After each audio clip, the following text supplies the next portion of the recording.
Olá, gente, bem-vindos.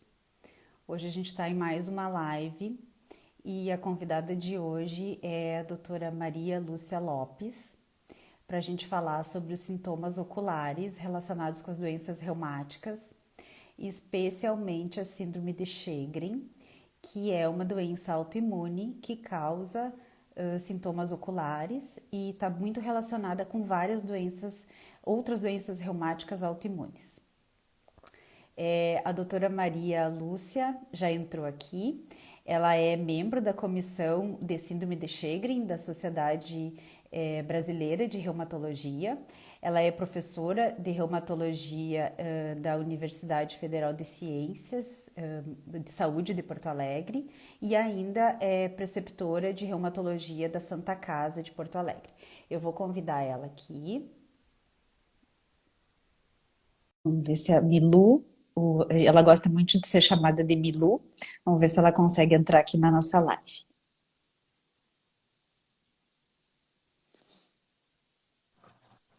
Oi, Milu. Oi, Fernanda. Tudo bom, querida? Tudo bom, tudo bom. Deu certo. Sempre nas lives eu tenho medo de não conseguir entrar bem. Que bom que deu certo. Ótimo. Milu, podemos te chamar assim nessa live? Pode, claro que Que bom. pode. Eu Ótimo. quero dar, eu posso dar boa noite a todos? Sem dúvida, estás com a palavra. Tá. Então, assim, ó, boa noite, Fernanda. Boa noite a todos. É realmente um prazer estar aqui hoje para falar com vocês deste assunto que eu tenho especial interesse, né? Me chamam de Milu, mas eu sou Maria Lúcia Lemos Lopes, eu sou reumatologista, professora da Universidade Federal de Ciências da Saúde, e onde lá eu trabalho com graduação e com pós-graduação, com a formação dos residentes, né, em reumatologia. Sou membro da sociedade da nossa regional, e membro também da brasileira, onde eu faço parte da sociedade, da comissão de síndrome de Sjögren. Eu agradeço à Sociedade de Reumatologia do Rio Grande do Sul por essa oportunidade de estar aqui com vocês, e agradeço de um modo muito especial a ti, Fernanda, que me fez pessoalmente esse convite, e com quem hoje eu vou poder compartilhar essa live. Obrigada, Milu, obrigada pela tua disposição de estar aqui conversando com a gente. Para quem não me conhece, eu sou Fernanda Guidolin, eu sou reumatologista e sou membro da comissão de mídias de reumatologia, né? Então a gente conversa, é nossa função enquanto médicos dissipar informação e conteúdo científico relevante e que tem relevância, inclusive trazida por pessoas, Milu, como você, né, que forma médicos, que está no meio, que está na ciência, fazendo ciência e trazendo para a gente aqui, para os familiares, para os pacientes, conteúdo muito relevante. Para a gente começar, eu gostaria de contextualizar esse assunto, porque, na verdade, o que nos motiva a fazer essa live é o Dia Mundial da Síndrome de Sjögren, que vai ser agora dia 23 de julho. E a gente sabe que muitos dos nossos pacientes, né, Milu, têm várias queixas reumáticas, várias queixas oculares de diversas doenças, não só da síndrome de Sjögren. Tem diversas inflamações. E aí eu te pergunto, para deixar aqui para os nossos, para quem está nos ouvindo, quais seriam os sinais de alerta que um paciente que tem artrite reumatoide ou lúpus, uma doença sistêmica, uma doença autoimune, poderia ter um acometimento ocular? Quais são os principais sintomas desses pacientes que levaria eles tanto a falar isso para o seu reumatologista, de ser encaminhado também para uma avaliação oftalmológica e até mesmo a gente precisar mudar de tratamento, né? Mudar de medicamento para tratar aquela doença autoimune. Bom, eu acho ótima essa tua pergunta, né? Embora nós estejamos aqui mais também pelo Dia Mundial do Sjögren, mas de saber que as nossas doenças podem acometer as doenças autoimunes reumatológicas, podem acometer outros órgãos e sistemas, e entre eles os olhos. Antes de te responder, eu gostaria de dizer uma coisa muito importante. Primeiro, todo paciente com doença reumatológica autoimune tem que saber que ele pode ou não ter comprometimento em seus olhos, e isso pode estar relacionado com a sua doença. Isso eu acho uma coisa muito importante. Em segundo lugar, esse paciente, quando vai consultar o seu oftalmologista, seja para mudar a graduação dos seus órgãos, ele tem que comunicar com o reumatologista da sua doença sistêmica. Porque E dos seus o remédios. seu oftalmologista, né? Os seus remédios e da sua doença sistêmica, para que o oftalmo fique alerta às manifestações frequentes que ocorrem nas nossas doenças autoimunes. Bom, tu me perguntasse dos red flags, né? Assim, quais são as bandeiras vermelhas que os pacientes têm que se... Bom, falando em bandeira vermelha, eu te diria assim, olho vermelho, visão turva, dor no olho, né? Isso pode ter relação com inflamação e inflamação sistêmica, da sua doença sistêmica. Pode ser uma conjuntivite viral, bacteriana, mas também pode ser uma manifestação extra-articular da sua doença reumatológica. Eu até gostaria, assim, de chamar a atenção, assim, na verdade, artrite reumatoide, lúpus, espondiloartrites, elas também podem ter o olho seco, né, que ocorre na síndrome de Sjögren. E elas também vão ter a ceratoconjuntivite seca como sua manifestação, às vezes, a mais frequente em termos de comprometimento oftalmológico. Assim, na artrite reumatoide, embora seja muito característico, episclerite, esclerite, ceratite, que pode até inflamar e ulcerar e até perfurar a córnea, mas assim, a ceratoconjuntivite seca ainda é a mais frequente. Já nas espondiloartrites, a manifestação mais frequente, aliás, a manifestação extra-articular mais frequente na espondilite anquilosante é a uveíte anterior aguda, né? E a uveíte, geralmente, ela é súbita, ela é unilateral, ela é recorrente, às vezes, e às vezes ela é autolimitada. Então, o paciente, às vezes, tem uma vez, já tem uma pequena sequela, mas não comunicou o seu médico, nem o seu oftalmologista, tem uma segunda vez, e às vezes a doença pode evoluir para uma uveíte mais extensa, subaguda e até crônica, com prejuízo da visão. Então, olho vermelho, dor no olho, visão turva, diplopia, tá? Ou perda fugaz da visão pode estar relacionada com doença reumatológica autoimune sistêmica. Bem importante, Milu, isso, porque muitos dos nossos pacientes, eles, quando têm o olho vermelho, eles acham que é apenas uma conjuntivite e às vezes vão até num pronto-socorro e não informam a doença que tem, né, a doença autoimune que tem, e acaba sendo confundido mesmo. Então, saber o nome da sua doença de base, sua doença autoimune, seja uma artrite reumatoide, um lúpus, uma espondilite anquilosante, é importante informar assim que tiver um olho vermelho. Por primeiro médico que consultar, às vezes não tem acesso ao reumatologista ou oftalmologista logo de primeira consulta, então é importante porque o médico vai fazer essa relação, né, do sintoma ocular com a sua doença Sem de dúvida, base. sem dúvida.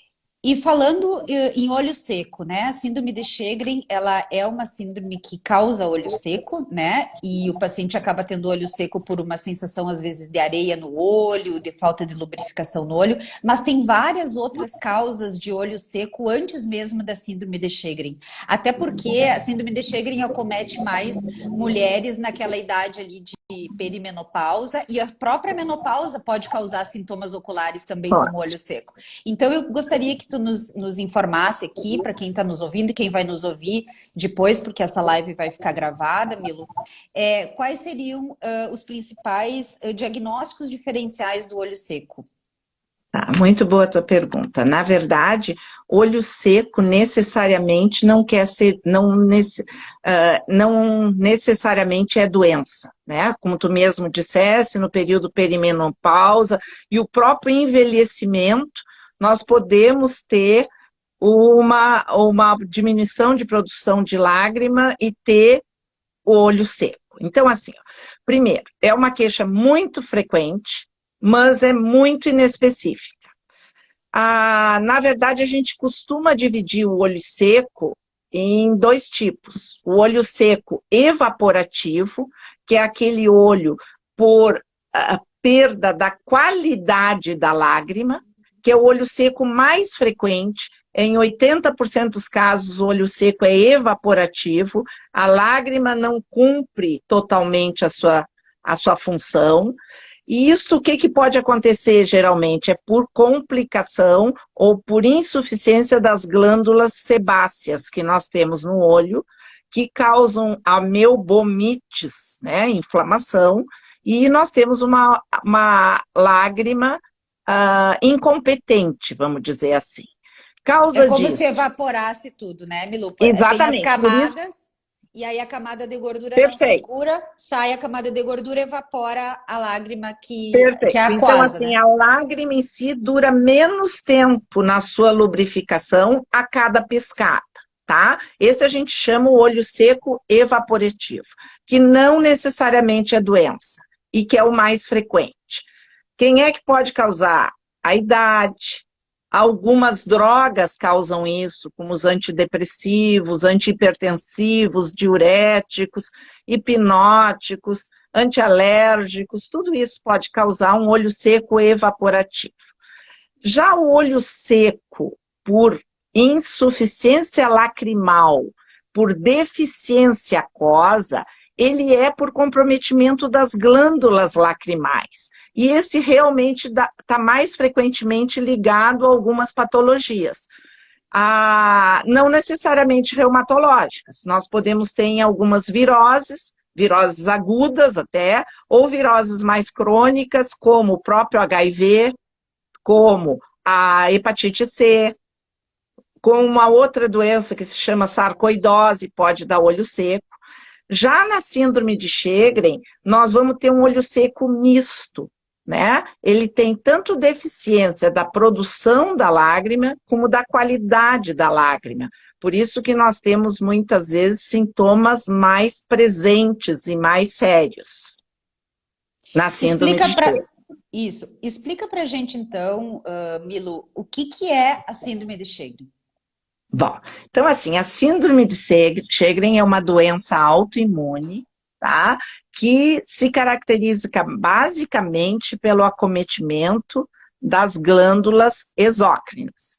E essas glândulas principalmente são as glândulas que produzem secreção, então que são as lacrimais, as glândulas salivares, mas também nós vamos ter essas glândulas a nível de todo o trato respiratório, tá? Nós vamos ter essas glândulas no trato gastrointestinal, também, as glândulas exócrinas, e também nós podemos ter essa síndrome, e isso vai o quê? Inflamar essas glândulas, causando o que a gente chama de uma epitelite autoimune. O que é epitelite? A inflamação do epitélio glandular, e que vai, com o tempo, levar a uma insuficiência da produção daquela secreção daquela glândula, no caso da lágrima, da saliva, né?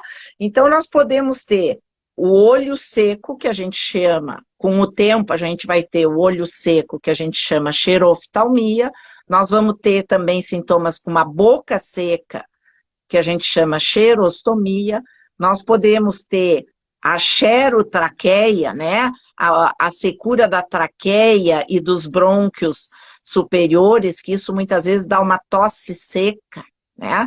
Nós podemos ter a secura da pele, da vagina, né? E na vaginal, muitas vezes, são mulheres que atribuem principalmente a períodos da menopausa, mas talvez elas estejam com a secura maior pela própria síndrome de Sjögren, e isso dá dificuldades sexuais, pode dar, muitas vezes, infecções secundárias à secura do epitélio vaginal, e isso deve ser diagnosticado e conversado, não só com seu reumato, como seu ginecologista.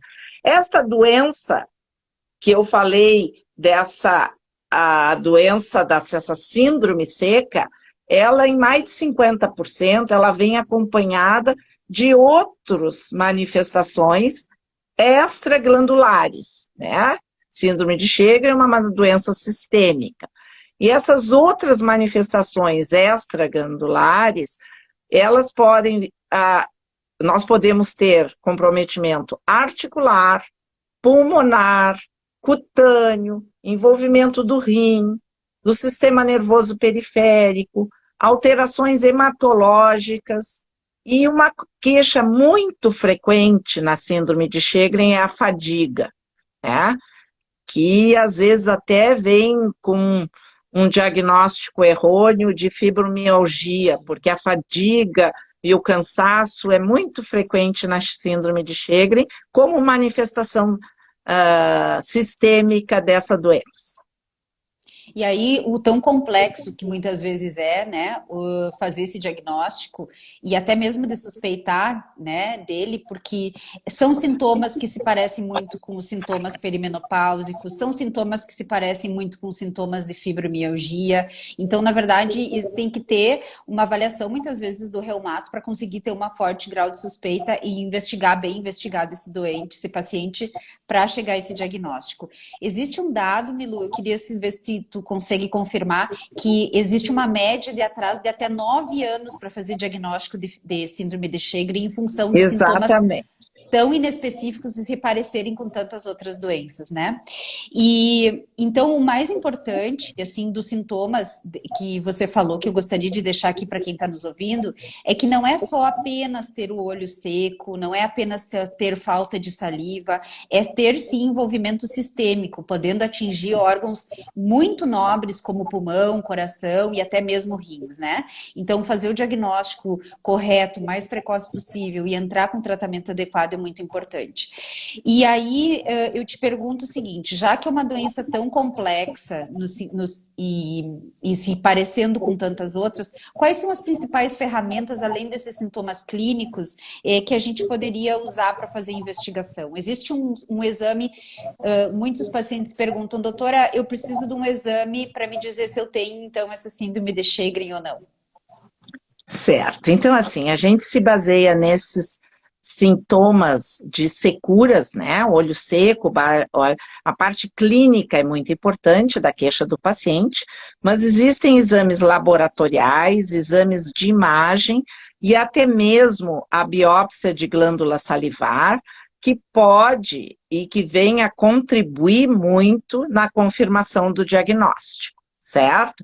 Na verdade, não nos basta que o paciente se queixe de olho seco ou de boca seca, simplesmente. Nós temos testes para medir isso, porque como são queixas muito prevalentes, na verdade, para ser um sintoma que possa me dar mais subsídios para o meu diagnóstico, a gente tem testes que vão medir a quantidade da lágrima.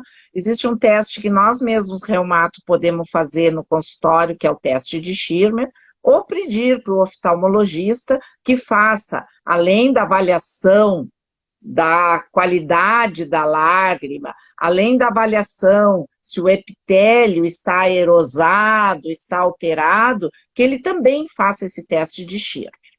Já para a saliva, a gente costuma fazer a medida do fluxo salivar, que é um teste bem simples que se pode fazer no consultório, que é medir o quanto de saliva sai espontaneamente num período de tempo.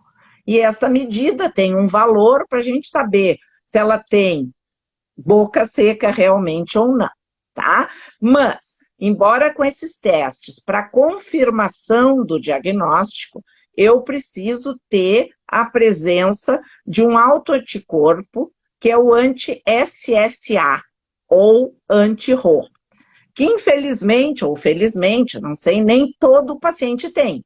Quase que 30% dos pacientes podem não ter esse autoanticorpo que nos ajudaria a confirmar o diagnóstico. Nesses casos, a gente sugere e encaminha, se em condições, de fazer a biópsia de glândula salivar menor. É uma biópsia simples que se faz nas pequenas glândulas na parte inferior do lábio, mas para tanto a gente precisa de quem faça, e uma coisa muito importante, Fernanda, é que a gente precisa de que o patologista esteja ciente e atualizado para a descrição que nós precisamos.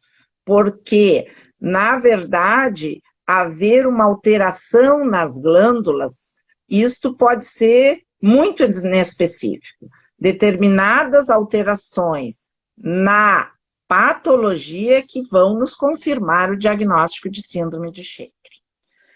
A dificuldade maior é que, muitas vezes, esses doentes podem inicialmente ter a manifestação sistêmica ser a primeira manifestação da doença, como, por exemplo, um quadro de doença inflamatória pulmonar, né? Onde o paciente ainda não tem queixa de olho seco e boca seca, porque para ter olho seco e boca seca, ele precisa ter muitos anos da doença, a ponto de que essas glândulas fiquem incompetentes, porque inicialmente nós vamos ter só inflamação, né? Então, nesses casos é que a gente sabe que essa doença ela é multidisciplinar, né? Tem que haver a suspeita por parte das mais diferentes especialidades e o encaminhamento e o questionamento. O olho seco pode não estar presente, mas ele até pode estar presente de uma forma leve e o paciente não se lembrar de referir para o reumato, porque para o reumatologista a maioria dos pacientes se lembra que tem dor, né? Então eles acabam se esquecendo de referir, se nós não questionarmos, queixas como de olho seco, boca seca e de outras manifestações sistêmicas. E nesse caso de não haver sintomas oculares, nem de boca seca, e em algumas situações ainda nem ter os autoanticorpos, é aí que a biópsia se torna ainda mais importante, né, Milu? Mais importante. E também para o diagnóstico diferencial de outras doenças que essa própria biópsia pode nos trazer, né? Tem outras doenças que podem se parecer, autoimunes, inclusive, com olho seco e boca seca, e essa biópsia de glândula salivar pode nos trazer informações importantíssimas. Pode, e diferente da medida do fluxo salivar e do teste de Schirmer, a biópsia está alterada nas fases precoces da doença, mesmo que o paciente não tenha boca seca, certo? Isso. Porque o envolvimento do epitélio glandular, ele é precoce, mesmo que ele não esteja dando o sintoma por insuficiência daquela glândula. Milu, eu lembrei agora de a gente comentar sobre, às vezes, a síndrome de Sjögren, na sua fase inflamatória, ela pode se parecer com o que os pacientes chamam de cachumba, que na verdade é causada por um vírus, e no nosso caso a gente está falando de uma doença autoimune. Então, o aumento da glândula parótida, que fica na frente do pavilhão auricular aqui, né, e se parecendo muito com cachumba, e na verdade não é, já é uma manifestação da doença. Fernanda, isso é muito interessante, assim, embora isso é muito, assim, é só em termos, assim, até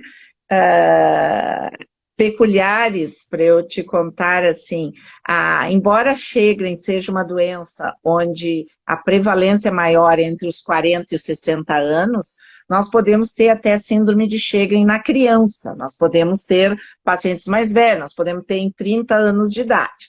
Então, às vezes, nós já tivemos pacientes de atender em que a mãe traz a criança ao pediatra dizendo que a criança já teve cachumba mais de uma vez. Tá? E, inclusive, assim, na criança, a parotidite inflamatória, a inflamação da parótida recorrente, aumenta e diminui, é muito frequente. Então, assim, a cachumba mais de uma vez, pensar em Sjögren, a cachumba bilateral, pensar em Sjögren, o aumento das glândulas sublinguais, Uhum. né? Nas sublinguais, desculpa, as glândulas parótidas, as submandibulares, Submandibulares. aqui, exatamente. Essas glândulas são mais precocemente envolvidas até, às vezes o paciente acha que é um gânglio e é uma submandibular envolvida e meio endurecida, né? Então, eu acho que é uma doença que a gente tem que estar atento.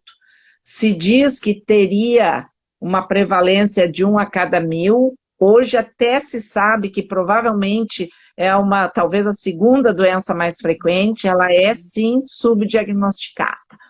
E queria deixar também para os pacientes a ideia, nem toda, mais de 50% da síndrome de Sjögren tem só o envolvimento das glândulas exócrinas, com boca seca e com olho seco.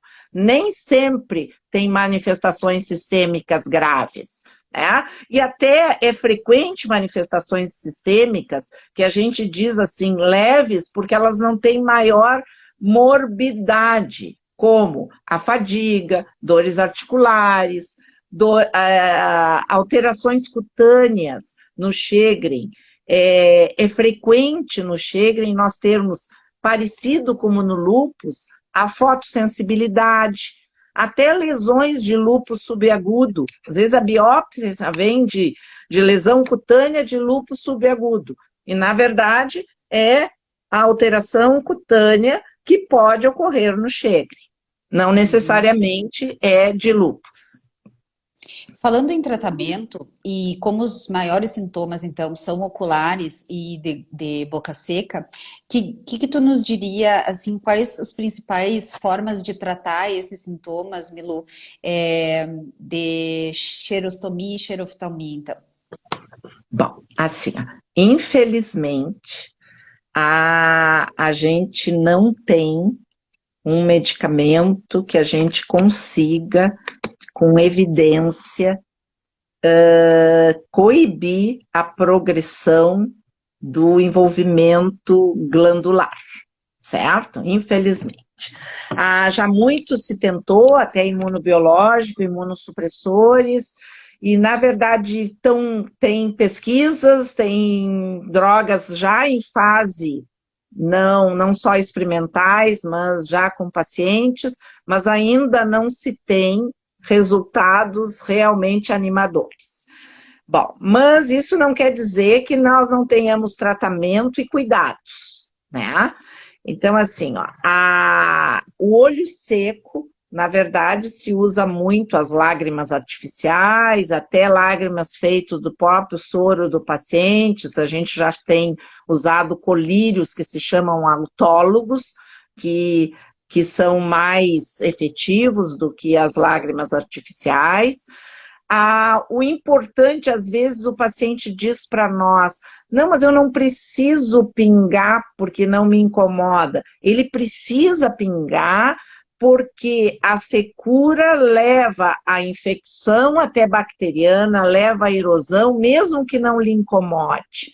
Então, o cuidado da hidratação do olho, assim como o cuidado das causas que a boca seca pode causar, pode dar, uma boa higiene oral, uma frequência mais do que outras pessoas ao seu dentista, isso é fundamental para evitar digamos, consequências da falta de saliva e de lágrima, certo?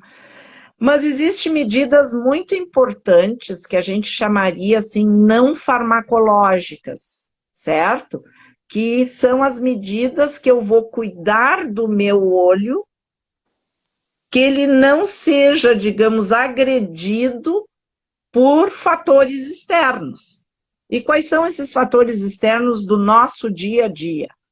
É o ar-condicionado, é o ventilador, é o vento na rua, é a areia da praia, é a poluição, né? Então, essas coisas o paciente pode evitar dentro do possível, num ar-condicionado não ficar no fluxo do vento, né? Se o ambiente está muito seco, umidificar esse ambiente. O cigarro, não só a fumaça do cigarro é tóxica, como o próprio fato de fumar. Evitar excesso de algumas medicações ou a frequência de algumas medicações que podem ser desnecessárias. Então, esses são cuidados muito importantes. Já para as manifestações sistêmicas mais sérias, a gente importa das outras doenças autoimunes a nossa experiência, como do lúpus. Então, as manifestações pulmonares, a gente medica de acordo com o que a gente sabe de doença inflamatória no pulmão, de doença inflamatória autoimune no rim, né? Então, para essas, até a gente tem medicamentos efetivos que controlam a atividade sistêmica e mantêm a função desses órgãos tão importantes. Milu, e a pergunta de ouro. Você acabou de dizer que uma das manifestações extraganglionares mais comuns é a fadiga. E o que melhora a fadiga desses pacientes, Milu? Pois é geralmente uma receita que o paciente não gosta de ouvir que a gente diz. O que é a única tratamento para fadiga que até hoje teve evidência de que funciona? E o que quer dizer a evidência de que funciona? Trabalhos que comprovaram que isto melhora a fadiga. E o que é isso? É o exercício físico regular, tá? De preferência aeróbico, mas, na verdade, eu digo para os pacientes, assim, que é o exercício que ele puder fazer, mas sistemático, regular, que vale como prescrição médica. Este é o melhor tratamento para fadiga. Existe uma droga que a gente usa na síndrome de Sjögren com uma certa frequência, embora que evidência para doença glandular não foi comprovada, é a hidroxicloroquina, certo? Alguns pacientes acham que melhoram das suas securas. Na verdade, a gente usa até para lesões cutâneas, para as dores articulares, no Sjögren a gente usa, e tem alguns trabalhos na fadiga, mas não houve diferença com o placebo, quer dizer, significativa, em quem usa e em quem não usa. Mas a hidroxicloroquina, o que foi comprovado é que ela diminui as taxas de certos exames laboratoriais que são alterados no Sjögren e que indicam doença autoimune, como se tem diminuição do complemento, ela já melhorou, os níveis de imunoglobulinas, de IgG, ela diminui. Então, assim, é uma medicação que a gente tem um bom controle, né, que a gente tem muita experiência, que se usa muito na artrite reumatoide, no lúpus, e a gente importou para algumas pacientes com síndrome de Sjögren, com vários benefícios, pelo menos articulares e cutâneos. Isso mesmo. Então, é importante, então, a constância da atividade física, não esperar muito do medicamento, né, para tratar essa fadiga. Alguns trabalhos têm mostrado, Milu, uma medicação que a gente usa muito pouco em Sjögren, mas tem algumas indicações específicas que com relação ao rituximab, com relação à fadiga também, não tem? Tem, mas assim, eu resolvi nem citar, tá? Porque assim, né? já se tentou dentro do Sjögren, por exemplo, agora anti-TNF para secura, certo? Não funcionou, tá? Na verdade, o rituximab teve melhora, certo? Mas, digamos assim, não sei se justifica só para esse sintoma, certo? Então, eu resolvi nem citar. Na verdade, como o Sjögren é uma doença autoimune também com produção de autoanticorpos, com proliferação de células B, e para o pessoal paciente que está nos ouvindo, para o pessoal mais leigo que está nos ouvindo, então, o que seria o rituximab? Ele inibiria a produção de células B, diminuindo a produção de autoanticorpos, certo? Mas tem um efeito imunossupressor importante e se justifica e pode ser muito bom, às vezes em acometimento sistêmico grave, certo? Isso. Já tem trabalhos não só de associação de ritux, assim como no lúpus, da associação do rituximab associado com o anti-Bliss, o anti-estimulador de células B. Então, com melhora da progressão do Sjögren. Mas eu acho que ainda nós estamos em fases de teste e temos que sempre pesar riscos e benefícios. Isso mesmo, não justifica o grau de imunossupressão e o valor do medicamento, né, para tratar um sintoma que a gente consegue ter uma boa melhora com a atividade física. Exato, e mesmo aqui, Fernanda, assim, ó, não estou de forma nenhuma desprezando a fadiga das pessoas que têm síndrome de Sjögren, porque para algumas pessoas, às vezes o paciente se sente assim, ó, sento cansado, mas às vezes o paciente tem uma fadiga que é a pior coisa. Às vezes ele tem envolvimento pulmonar, ele já tem comprometimento pulmonar, e o que ele mais se queixa é da fadiga, certo? Então não estou desprezando, eu só estou colocando que também não foi um resultado tão relevante e é uma medicação que se teria que cuidar uma série de outras coisas. E atividade física regular é fundamental, mas nada pior do que receitar fazer exercício para quem tem fadiga, certo? Então, às vezes eu chego a fazer um trato com meus pacientes, assim, que eles façam por 3 meses, porque daí já começa a ter, e se não der certo, eles suspendam, mas que façam. E tu sabe que pelo menos eu acho que metade eu consigo que daí siga. Mas, e também tem que ser progressivo, porque nada mais frustrante do que uma pessoa, porque eles não têm capacidade física. Então vão lá, nunca fizeram exercício, vão lá e fazem 1 hora e meia de exercício. É óbvio que no outro dia estão detonados, né? Então, um exercício físico regular, orientado, progressivo, mas sistemático. Essa é a recomendação, aliás, para qualquer doença autoimune, né? Várias doenças crônicas, inclusive metabólicas, né? Bom, Milu, eu adorei, eu não sei se tu quer deixar mais alguma coisa, eu gostei muito da nossa conversa, acho que foi muito objetiva, bem que os pacientes nos perguntam o que eles precisam saber, e aqui ficou, para mim, uma grande mensagem que eu gostaria de deixar para quem nos ouviu, é que não desprezem todos os seus sintomas, conversem com o seu reumatologista. Quando vocês forem consultar com um oftalmologista, não desprezem as outras comorbidades que vocês têm, levem a listinha das doenças, a listinha dos remédios, quando existe uma queixa ocular, e para o reumatologista também, tragam todos.